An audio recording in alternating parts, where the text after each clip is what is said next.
Now, do you actually know the band now? I know the first song. You know the first song? So we need to tell the producer behind the camera to actually choose something more appropriate for, our young lady over here, because, all of the throwbacks, I mean, it's such a throwback for her. Yes. But nevertheless, I hope you guys at home enjoyed, the snippets and the music that we share with you guys, because, we like to put everything that's evergreen, everything that's a bit more chillax. Exactly. Because at the end of the day, new music, old music is going to come back as new music anyway. Exactly. But speaking of which, we're going to head on to our first topic of the day. Now, according to CNBC.com, the #1 parenting mistake that parents make is actually not acknowledging their child's feelings. Now, of course, I'm not a parent just as yet, but soon to be, hopefully, inshallah. But of course, we do read up about, what makes a good parent. Because again, as an adult, it is something you think about, right? Sure. But for you, you have the experience. Yeah, I mean, child on the way as well. Yeah, exactly. I mean, I have been a parent for quite a while now, and I myself and my wife, we try to combine whatever it is that was bestowed upon us when we were children ourselves before, and trying to mismatch that with whatever it is that is being done currently right now. And it's safe to say that modern parenting right now, it does work in some shape or form, but to me personally, there's a bit of a doubt on how can it be better, or maybe we can do something about it. Hence why today we have a very special guest here together in the studio. We have Puan JAMILAH SAMIAN, who is a certified professional trainer and author, to talk about modern parenting mistakes. Welcome, Puan. Assalamualaikum. Waalaikumsalam. Thank you very much for having me here. Yes, so this is not your first time being on the show, and welcome back. Thank you. So, exactly, this is the first thing I saw in the article. Of course, this is no way to say that every parent does it, but every parent is sure to make some form of mistake. Whether or not they realize it or not. Because again, you as a parent, I think, when I was thinking about growing up, my parents were very young when they had me. I'm pretty sure a lot of parents can relate to this. They don't really know what they're doing. They can only refer to their parents and how they were taught, or from parenting books, or even from Google. So in your opinion, what is the more common parenting mistakes modern parents are making right now? Yeah, thank you, Zoe, for that. Actually, the first thing that I want to say is that there's no such thing as a perfect parent.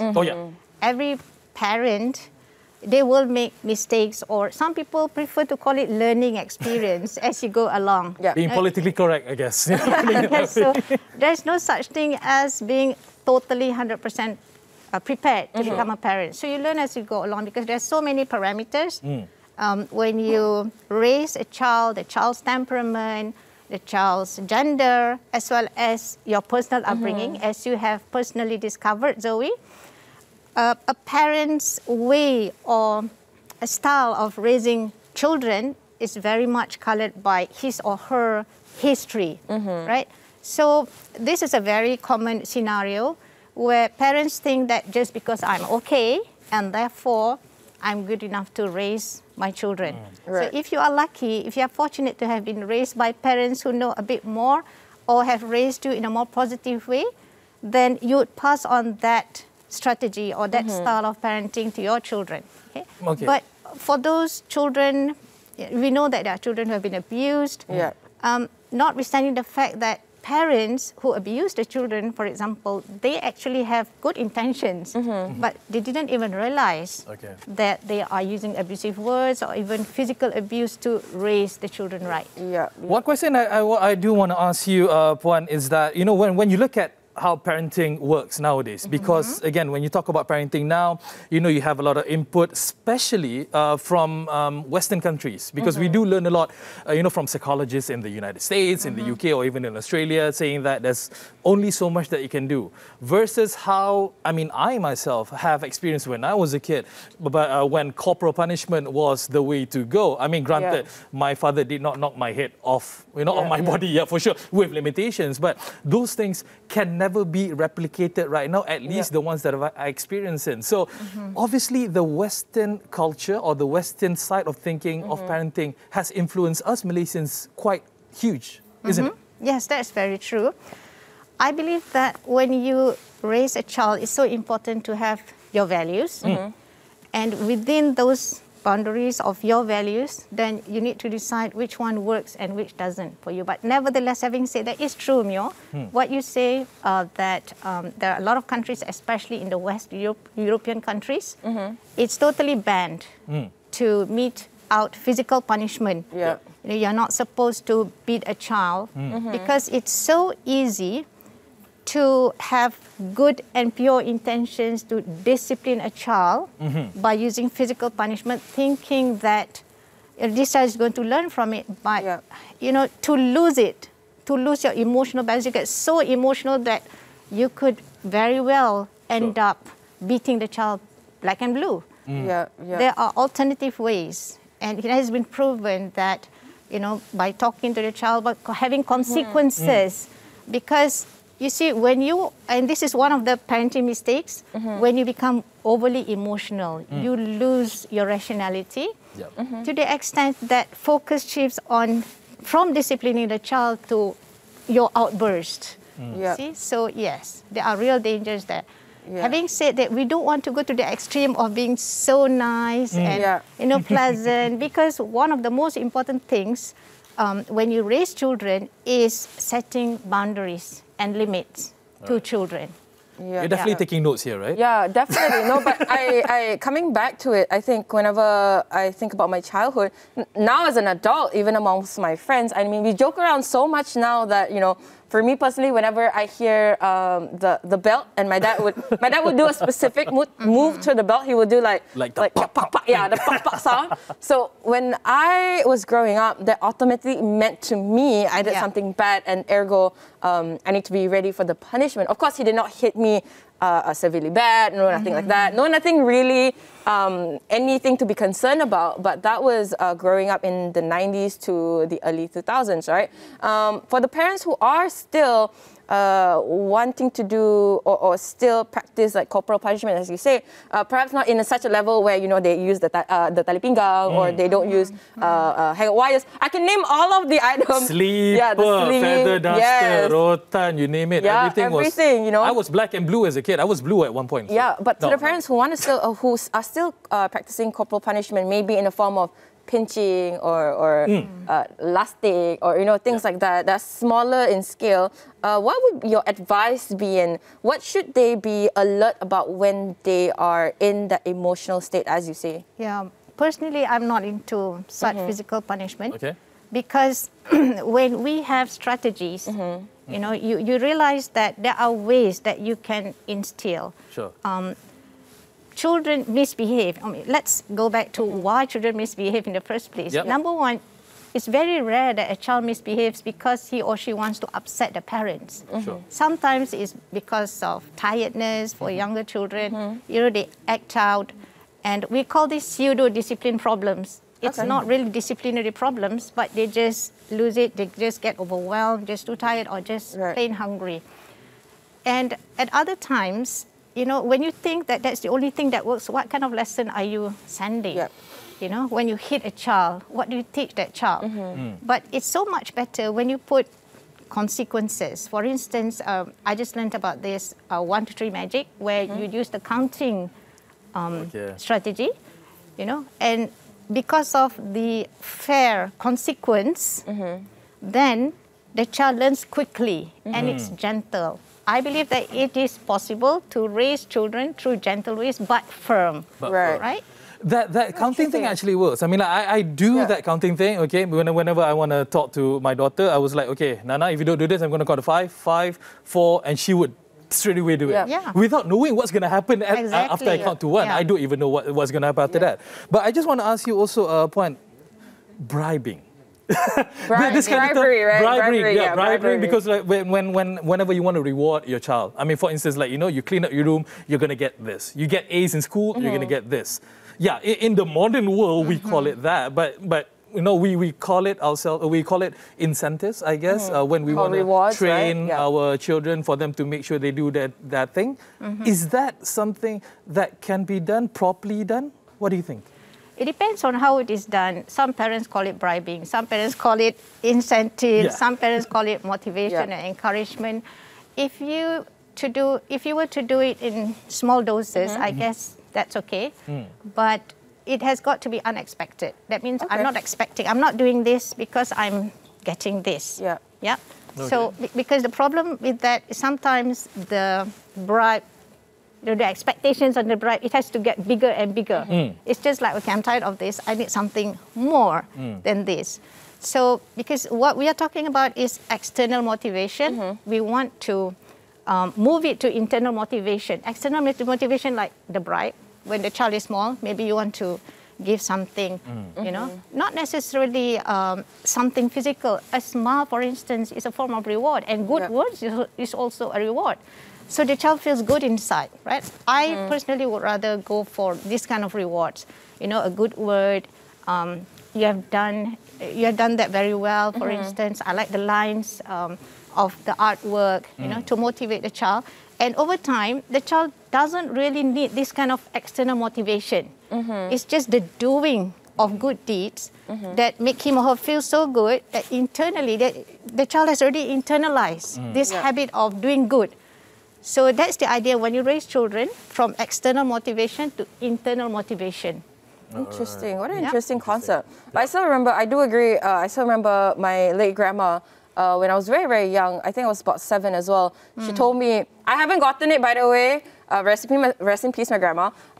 She told me that if I got #1 in my class by the end of the semester or by the end of the term, that she'll get me a model train. And it's something, I didn't even want the model train.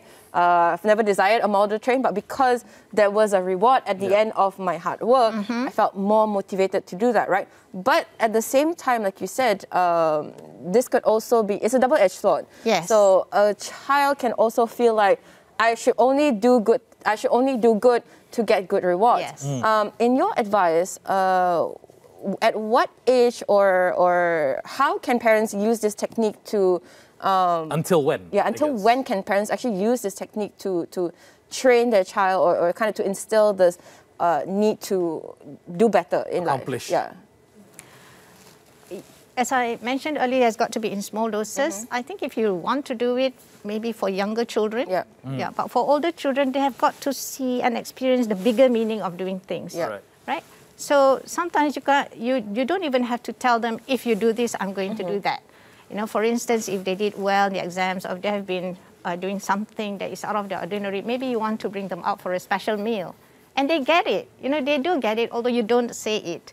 So that kind of reward, I feel that works better rather than, if you do this, I'm going to do that. Because it's kind of like, to me, you're putting some kind of monetary value. But I know that some parents might not really, you know, agree with what I'm saying. But from experience, I feel that it works better if they know the value of their deed. Sure. You can't really put money or you know whatever. So basically, it's the feel good inside, and then I know I've been a good child. Actually, that's my mom and dad. What about the opposite of it? Because MEOR was saying how you know, we have corporal punishment, but how about the opposite of our old style parenting? I think a lot of Asian mothers would do this, is that, oh, kalau tak buat ni, mak jatuh sakit lah, you know, that reverse psychology, reverse psychology kind of teaching and method. What is your opinion on it? I wouldn't support that at all. But the term reverse psychology would apply where, you know, you see, the thing is that parents, they love their children so much. Of course. And I used to have this issue myself where, you know, you want to do really well in raising children, that you tend to focus on their problems, as in what they didn't do well, their misbehaviors, misperformance, or whatever you call it. So you focus on that instead of focusing on what they do right. So the problem with that is sometimes when you pay too much attention, you become overly critical to what they're doing wrong, and you don't really acknowledge what they do right. Instead of becoming better, it's quite the opposite. So when you want to raise responsible, good children, stable children, successful, happy children, it's so much better to catch them doing right, so that they do more right things. and then there is less risk for them to do the bad thing. So this is where the reverse psychology works. Right. So I just want to change the motion now. I mean, like, yes, we've been talking about children and how we should be able to actually, teach our children to become better adults, better teens. But let's go directly to the teenagers right now, because I need help. I'm raising a soon-to-be teenager, and obviously, on how I was raised before, definitely things that I cannot replicate and do it right now with my own daughter. So, to your own opinion, to your own experience, what's the best way for you to be a good parent in raising a teenager with all the influence of social media, with the world now so open, so borderless? What's your comment on that? Be the best role model you can. Okay. And keep the communication open and honest. Very important. Yeah. Because you see, for the teenager or the twin, in your case, when you have a strong relationship, when there is a solid parent-child relationship, it's very painful for them to hurt you. And when there is this a very strong relationship, they know what the structure is like, they know what you expect of them, and they wouldn't want to disappoint you, very unlikely. And if they do make a mistake, do not overreact, because overreact means you get very emotional, and it is kind of like, the next time they make a mistake, they're not going to tell you anything about it. Oh my gosh. MEOR, be prepared for the face when she starts dating, when she starts like saying... she's only dating when she's 22, so that's fine. But yeah, I mean, like, I'm guilty at that. I'm nowhere perfect in regards of becoming the best parent out there, but it's something that I'm definitely learning so much about it. And it is something that I think a lot of people need to really understand the difference between raising a child before, I mean, like how your grandparents did it with your parents is different, and in how you are doing it with your own children right now, right? It's apples and oranges, isn't it? One of the issues is that we are having more and more nuclear families. So, we live away from the extended family. And before this, there is this extended family, which actually were there to fill in the gaps. You're not around, the small talks and whatnot. But today we are just by ourselves, so much so that the weight of parenting is just, it's squarely on our shoulders, right? That is one of the reasons why it's so stressful, much more stressful than before, right?